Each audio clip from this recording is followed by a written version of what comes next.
ಕಾಡು ಇರೋಂಥ ಜಾಗದಲ್ಲಿ ಇಲ್ಲಿ ಫಾರೆಸ್ಟ್ ಆಫೀಸಿಗೆ ಸಂಬಂಧಪಟ್ಟಂಗೆ ಕಾಡನ್ನೇ ಒತ್ತರಿಸ್ಕೊಂಡ್ಬಿಟ್ಟಿರೋಂಥ ಜಾಗಗಳಿವು. ಇವುಗಳೆಲ್ಲ ಒಂದಷ್ಟು ಫೋಟೋಗಳು ತೆಗ್ದಿರ್ತೀನಿ. ಮತ್ತೆ ನೋಡ್ರಿ, ಇಲ್ಲಿ ಕಾಡದು ಬಿದ್ರದ್ದು ಗಿಡಗಳು ಉಣಿದ್ದಾರೆ. ಇದನ್ನೆಲ್ಲ ಬೆಂಕಿ ಇಡ್ತಾ ಸರ್ವನಾಶ ಮಾಡೋದಕ್ಕೆ ಹೊರಟಿರೋಂಥದ್ದು ನಮ್ಮ ಜನ. ನೋಡ್ರಿ, ಕಾಡು ಮಧ್ಯದಲ್ಲಿ ಇದ್ದೀನಿ, ಕಾಡು ಕೊನೆಯಲ್ಲಿದ್ದೀನಿ. ಈ ಕಡೆ ಇದೆಲ್ಲ ಕಾಡು ಪೂರ್ತಿ. ಈ ಪೂರ್ತಿ ಕಾಡೇನಿದೆ, ಕಾಡು ರೀತಿಯಲ್ಲಿ ಬಿಟ್ಟಿಲ್ಲ. ಯಾಕೆಂದರೆ ಇಲ್ಲಿ ಕೋಟ್ಯಾಂತರ ರೂಪಾಯಿ ಬೆಲೆ ಬಾಳುವಂಥ ಏನು ಜಮೀನಿದೆ, ಇದು ಹುಲ್ಲುಗಾವಲು. ಇದು ಕಾಡು ಪಕ್ಕದಲ್ಲಿ ಹುಲ್ಲುಗಾವಲು. ಈ ಹುಲ್ಲುಗಾವಲುಗಳಲ್ಲಿ ಹಸುಗಳು, ದನ, ಕುರಿ, ಮೇಕೆ ಮೇಯೋದಕ್ಕೆ ಹುಲ್ಲುಗಾವಲುಗಳಿದು. ಈ ಹುಲ್ಲುಗಾವಲಲ್ಲಿ ನೋಡ್ರಿ, ಅಲ್ಲೊಂದು ರೋಡ್ ಕಾಣಿಸ್ತಾ ಇದೆ. ಅದು ಫಾರೆಸ್ಟ್ ಆಫೀಸು ಟ್ರಂಚು, ಆನೆಗಳು ಬರ್ದಿರೋ ರೀತಿಯಲ್ಲಿ ಅಲ್ಲಿ ಟ್ರಂಚ್ ಇದೆ. ಅದರ ಪಕ್ಕದಲ್ಲಿ ಉಳುಮೆ ಮಾಡ್ತಾ ಇರೋಂಥ ಜಮೀನು. ಈ ಜಮೀನುಗಳ ವ್ಯವಸ್ಥೆ ಹೆಂಗಾಗಿದೆ ಅಂತಂದರೆ, ಯಾರು ದುಡ್ಡು ಕೊಡ್ತಾರೋ ಅವ್ರಿಗೆ ಮಾರ್ತಾ ಇರೋಂಥ ಮೂಲ ಮಾಲೀಕರು ಇರ್ತಾರೆ. 53 ಅರ್ಜಿ ಹಾಕೊಂಡ್ರು. ಇದೆಲ್ಲ ಫಾರೆಸ್ಟ್ ಆಫೀಸು, ಇದೆಲ್ಲ ಅರಣ್ಯ ಇಲಾಖೆ. ಈ ಅರಣ್ಯ ಇಲಾಖೆ ಸುಮಾರು 10 ಕಿಲೋಮೀಟ್ರ್ ಆಚೆಗೆ ಜಮೀನು ಇರಬೇಕು. ಆದರೆ ಇಲ್ಲೇನಾಗ್ತಾ ಇದೆ, ಬಗ್ಗನದೊಡ್ಡಿ ಸರ್ವೆ ನಂಬರ್ ಏನು ಜಮೀನಿದೆ, ಈ ಜಮೀನಿಗೆ ಸಂಬಂಧಪಟ್ಟಂಗೆ ಇದೆಲ್ಲ ಹುಲ್ಲುಗಾವಲುಗಳು. ನಾನು ಹೋಗ್ತಾ ಇದ್ದೀನಲ್ಲ, ಇದೆಲ್ಲ ಹುಲ್ಲುಗಾವಲುಗಳು.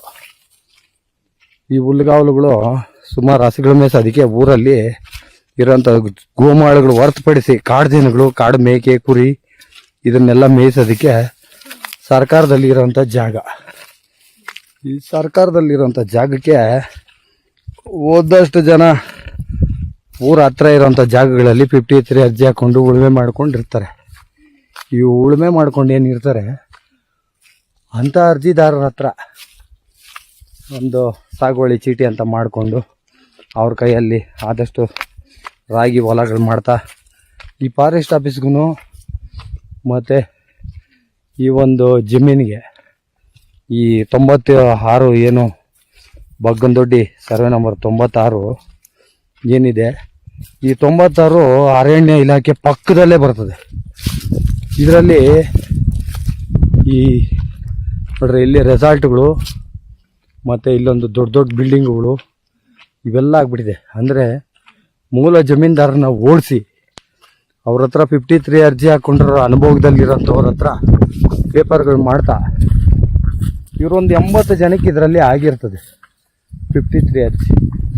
ಈ 53 ಅರ್ಜಿ 83 ಜನಕ್ಕೆ ಏನಾಗಿರ್ತದೋ ಅವರಿರಲ್ಲ, ಮೂಲ ಮಾಲೀಕರು ಬಿಟ್ಟೋಗ್ಬಿಟ್ಟಿರ್ತಾರೆ. ಯಾಕೆಂದರೆ ಇದು ಗೋಮಾಳ. ಈ ಸರ್ಕಾರಿ ಜಾಗ ಏನಿದೆ ಇದು ಗೋಮಾಳನೇ. ಗೋಮಾಳದಲ್ಲಿ ಯಾರಿಗೂ ಒಂದು ಇದಾಗಲ್ಲ, ಹಕ್ಕುಪತ್ರಗಳು ಬಂದಿರಲ್ಲ. ಕೆಲವೊಬ್ಬರಿಗೆ ಹಕ್ಕುಪತ್ರಗಳು ಬಂದಿರ್ತದೆ, ಕೆಲವೊಂದು ಹಕ್ಕುಪತ್ರಗಳು ಬಂದಿರಲ್ಲ. ಇದೇನಾಗ್ತದೆ, ಅನುಭವದ ಮೇಲೆ ಯಾರಿಗೋ ಮೂಲ ಮಾಲೀಕರು ಯಾರೋ ನಾವು ಅಂದ್ಕೊಂಡು ಇನ್ಯಾರೋ ಬೋಗಸ್ ಆಗಿ ಒಂದಷ್ಟು ಜನ ಬಿಟ್ಟೋಗ್ಬಿಟ್ಟಿರ್ತಾರೆ. ಬಿಟ್ಟೋಗ್ಬಿಟ್ಟಿದ್ದಾಗ ಏನಾಗ್ತದೆ, ಅಂಥ ಜಮೀನುಗಳು ಹುಡುಕಿ ಆ ಮೂಲ ಮಾಲೀಕರು ನಾವೇ ಅಂತ ಹೇಳಿ ಸರ್ಕಾರಿ ಜಾಗದಲ್ಲಿ ಸರ್ಕಾರಿ ದಾಖಲೆಗಳಲ್ಲಿ ಏನು ತಹಸೀಲ್ದಾರ್ ಹತ್ರ ಅರ್ಜಿಗಳು ಹಾಕ್ಕೊಂಡಿರ್ತಾರೆ ನಮಗೆ ಭೂಮಿ ಬೇಕು ಅಂತ.